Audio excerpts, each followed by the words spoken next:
imaginaba la vez que venías de invadir la tierra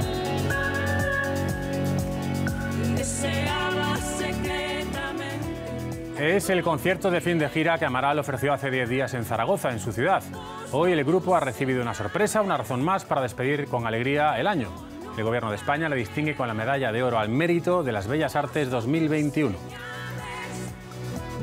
Para recordarte que nada ha cambiado, que sigues siendo mi hermano, sabes que en mi mesa no falta tu plato. Llevan años regalando a su público canciones y momentos, y para ello Eva y Juan han tenido que compartir también muchos. Una vida juntos, formando Amaral y siendo la voz de una generación.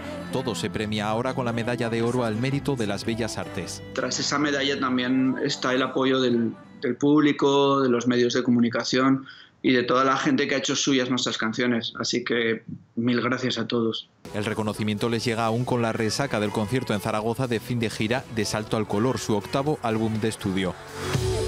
Hemos vivido otros cierres de gira, pero yo creo que como este, nunca, porque encima venimos de unos años que han sido atómicos, lo digo entre comillas, lo de atómicos. O sea, yo creo que son unos años que no olvidaremos nunca, ¿no?